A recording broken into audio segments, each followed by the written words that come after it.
Hi, I'm John Green. This is Crash Course World History, and today we're going to talk about civilization. Oh, Mr. Green, I have that video game. I like to play as the Assyrians. Yeah, I mean, from the past, it was a video game. In fact, it still is a video game. They've continued to update it, but, you know, like actual civilization, its best days are probably behind it.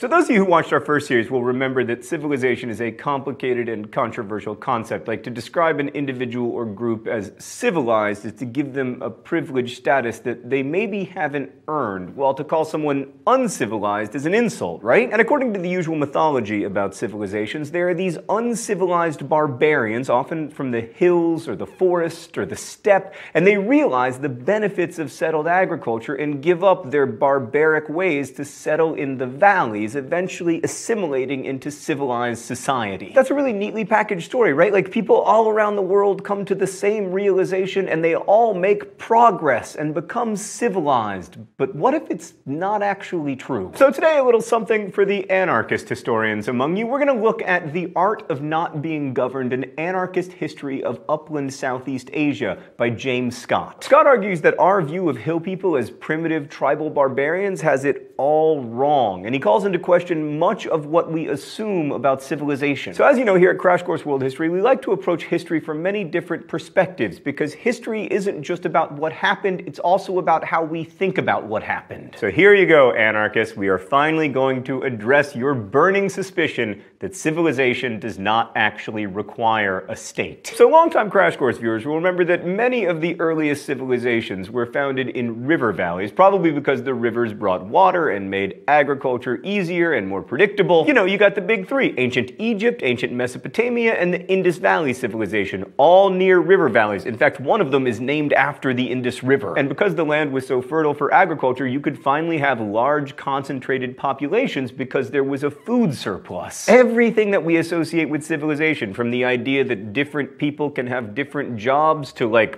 this video camera, all a result of food surplus. Because if some people couldn't create enough food for all people, then, like, all people would be very focused on getting food. Having a food surplus was a huge change compared to, like, the first 100,000 years of humanity, when everyone was a hunter-gatherer. Food surplus led to population growth and population concentration, which led to states and what we tend to call civilizations, which are characterized by good things like writing and arts and grocery stores. So that's the traditional narrative, but I'm not sure that it's the whole story. Let's go to the thought bubble. Now, we might equate civilization with high culture, but historically, it's probably more accurate to equate it with state control. Like, the Han Chinese, who were a pretty successful civilizing empire back in the day, wrote of barbarians as people who were beyond state control. Some of these so-called barbarians were pastoral nomads whose raiding posed a genuine threat to the Chinese, but others were people who lived in the hills. So the opposition of civilized agricultural societies living in the valleys and barbarian hill people is as old as, you know, like the hills. And one of the earliest and most famous examples of the town versus country debate is the Epic of Gilgamesh, where Enkidu, the wild man from the hills, goes to town, spends 7 days with a prostitute, joins civilization, and becomes Gilgamesh's best friend. In Southeast Asia, the story that hill people were dazzled by civilization and joined up circulated as well. Here, though, the civilizing force was the reading of religious or philosophical texts. But more important than either access to classical age texts or civilizing experiences in the city was that civilizations were based on settled agriculture and were associated with states. In a way, it can be argued that without a state, there's no such thing as a barbarian. But because we live in states, we tend to think that they are A, necessary, B, timeless, and C, overall a pretty good thing. And almost all civilizations are associated with states, like ancient Egypt, or China in the remote past, or France if you're into Western civilization. Thanks, Thought Bubble. I mean, it's telling that the Mongols were arguably the greatest conquerors of the pre-modern world, but we usually don't call them a civilization. They just weren't agriculture-y and state-like enough. Although, of course, the Mongols being the Mongols, there's an exception to the rule. The Mongols did settle in a recognizable state in Yuan, China.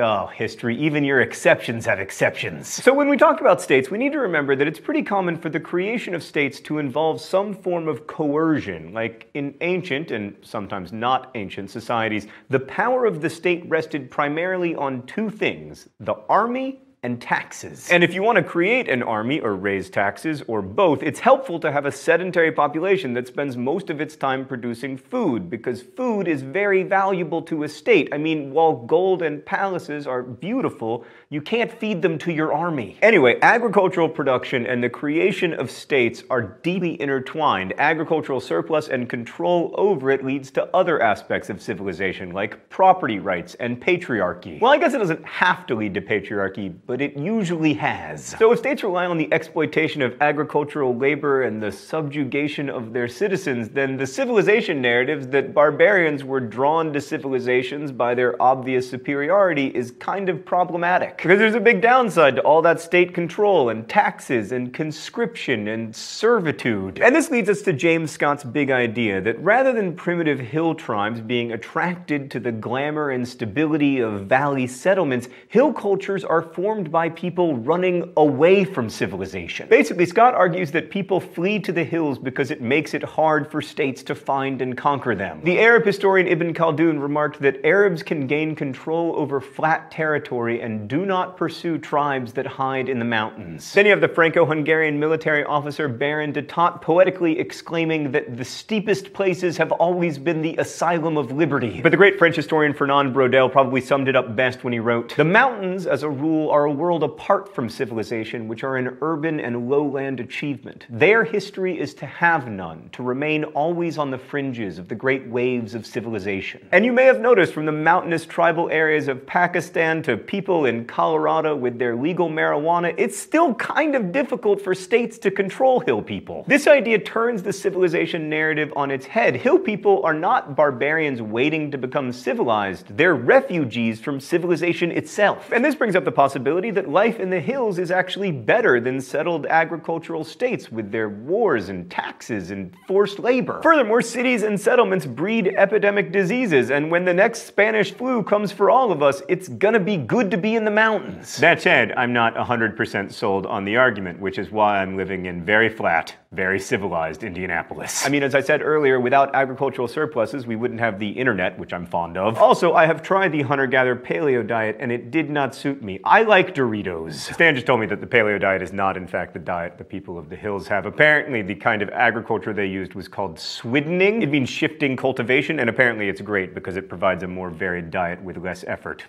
Score another one for the hill people. Maybe I'll try to popularize the Swidden diet. Oh, time for the open letter. Oh my god, the new globe opens and food comes out of it. Is it my birthday? Man, I love our new globe. Anyway, an open letter to fad diets. Dear fad diets, you know what doesn't work? Eating unhealthily. You know what does work? Eating healthily. Your noble prehistoric heritage as a scavenger has prepared you to eat anything. Anything that is food. So the idea of eating only one kind of food is just sort of inherently ludicrous. I mean, the average freegan is literally healthier than I am, and they just eat whatever's in the dumpster. In short, fad diets, eating discarded food is much more in line with most of human history than the paleo diet. Best wishes, John Green. Alright, so far much of what I've said can be applied to hill people from all over the world at various times, but the focus of Scott's book is the region of upland Southeast Asia and southern China that he calls Zomia. Zomia is mountainous and jungly and home to between 80 and 100 million people. It's a little hard to conceptualize because we're so used to thinking of history in terms of states, and this region is, to quote him, relatively stateless. Zomia was at least partially created by slavery, actually, because flight from slavery is one of the main reasons that people head for the hills. According to Scott, Southeast Asian states were slaving states, without exception, some of them until well into the 20th century. Wars in pre-colonial Southeast Asia were less about territory than about the seizure of as many captives as possible, who were then resettled at the core of the winner's territory. I can just hear all you Crash Course viewers saying, wait, is there any evidence that any of that is true? Kinda. But like, if one of the main reasons people create hill cultures like Zomia is to avoid civilizations, and one of the hallmarks of civilization is writing, then it stands to reason that there won't be much written evidence from Zomia, as writing is kind of like the bread and butter of traditional history. Off topic, but bread and butter is really no longer the staple of any diet. We should really change that phrase to like the Doritos, Locos Tacos, and Chipotle burritos of traditional history. So the evidence that we can look at is flawed because it's mainly what other people have written about Zomia Zomians and their hill-dwelling brethren. Like this Portuguese friar, Father Sangermano, wrote around 1800 that the people of the area, quote, unable any longer to bear witness to the heavy oppressions and continual levies of men and money made upon them, have withdrawn themselves from their native soil with all their families. So basically, he thought at least that they were leaving because of conscription and taxes, you know, hallmarks of civilization. And then there are also later colonialists like Sir Stamford Raffles, who despite his name was not a clown, he was the founder of British Singapore. Here's what he said about colonial rule in Indonesia. Here I am the advocate of despotism. The strong arm of power is necessary to bring men together and to concentrate them into societies. Sumatra is, in great measure,